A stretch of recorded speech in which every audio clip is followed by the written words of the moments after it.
Hey everybody, I'm Stephanie Quayle, Hey everybody, I'm Stephanie Quayle for Yellowstone Country. Join me on some wild adventures across our beautiful state. This is one to watch. Come on.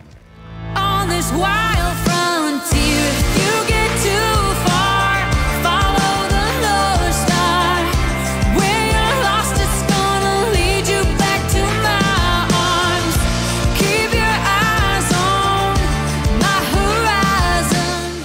A Yellowstone Country, Montana treasure, Montana Silversmiths is one of the finest Western jewelry makers in the country and are most famously known for their hand-engraved trophy belt buckles that are awarded to the winners at some of the biggest rodeos each year and their extraordinary collaborations. Hi! Hi! I'm so excited you're here! Thank you for having me. Oh, this is so cool. It's gonna be awesome. Oh my gosh. How are you, cowgirl? I'm great, cowgirl. How are you? I'm great. Welcome.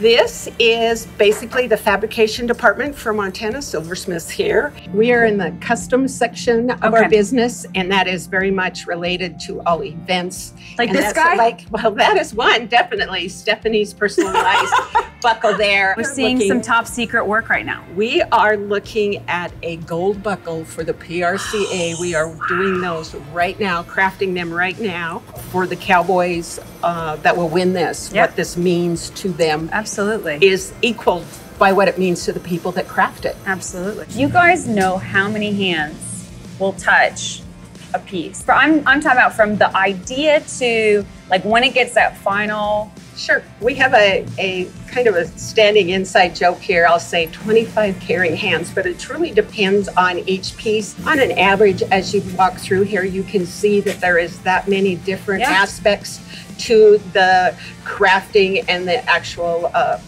formation of each buckle or jewelry piece there. So it's all relative. Sure. It's a culmination of everybody working and the humble nature of which we approach this craft. We cannot take for granted where we are, what we do, and what it means to the people that receive them or earn them. Yeah. And Stephanie, I just have one last thing I want to show you here. Wow, look at this.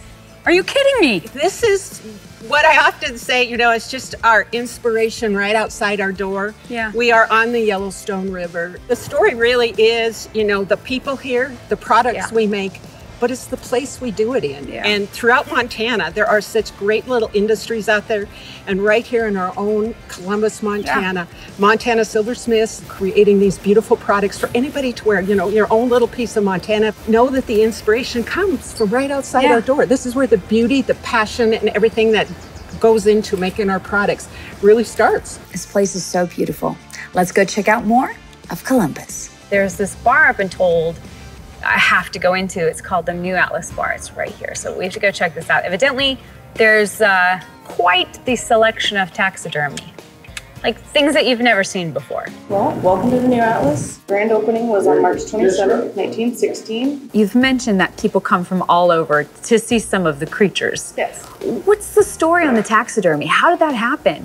You know, I don't know the exact reasoning. I do know we have the 4 elk in the front that have been here, the history of the bar. And tell me about this bar. So both the bar and the bar back have been here the whole history of the bar. The bar came in 2 pieces. It's a New Brunswick colander, came out of St. Louis, and they actually barged it up and then put it on wagon trains and brought it the rest of the way. Jenny, thank you so much. I got to get myself to Red Lodge for the Red Lodge Songwriters Festival, but I will be back and I will bring lots of people because this place is awesome. I have not been to Red Lodge since I was a little kid, and I'm having so much nostalgia right now. The American flags, this precious Main Street. This is one of the most resilient towns. Dealt with devastating floods. We're driving down Main Street right now and everything is open. Everything is so vibrant. They were not going to let it slow them down for 1 minute. You know, we wanted to see how can we create this encompassing festival that encompasses as many bars and restaurants. So you go and play one, and then you walk to the next venue and see other songwriters. We are about to play the first night of the Red Lodge Songwriters Festival. So good. Montana's got so much music. Come on. Love me is all about you. I'd rather be a lone ranger. Better off being some lonesome sunset chaser. 'Cause there ain't no moving on. Rather hard. We We explored the quaint town of Red Lodge while we were at the festival. And one of my favorite things to do when visiting a new town is to support the local businesses, like Prerogative Kitchen to try their savory sliders, and the Cattail Bakery for their fresh baked goods and baguettes, and their delicious coffee. We're now off to the Tippet Rise Art Center, located against the stunning backdrop of Yellowstone Country. This place is like no other. You can just feel the creative energy the moment you pull up. So Tippet Rise was opened in the spring of 2016. Our founders are Kathy and Peter Halstead. Kathy is a painter and Peter is a pianist and a poet. And it had been a lifelong dream of theirs to have a center that would celebrate the things that mean the most to them. Those were music, art, and architecture. They had searched high and low for a perfect place, and when they stumbled upon this location, they didn't look any further. At Tippet Rise, they have created a place where you can come and you can listen to incredible music that you might have to travel very far to see otherwise. You can view beautiful artwork in a setting like no other. We've taken the walls of the museum away from all these beautiful pieces of art. Tippet Rise is for absolutely everyone. Yeah. It's peacefully visceral.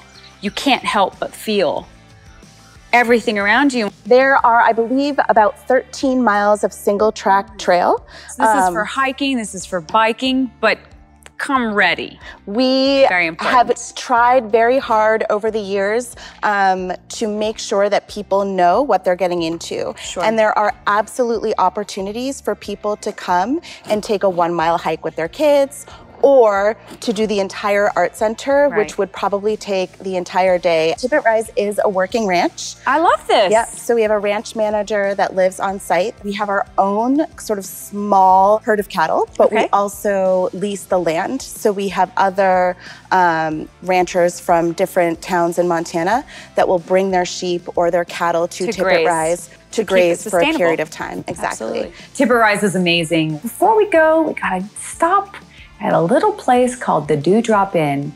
Cheeseburgers, milkshakes, Dewdrop Inn at the Dewdrop Inn. Yellowstone Country, Montana is open for business, and if you're planning your trip, fall, winter, and spring are great times to visit. Even as a Montana native, there's still so much to explore and do in this beautiful state.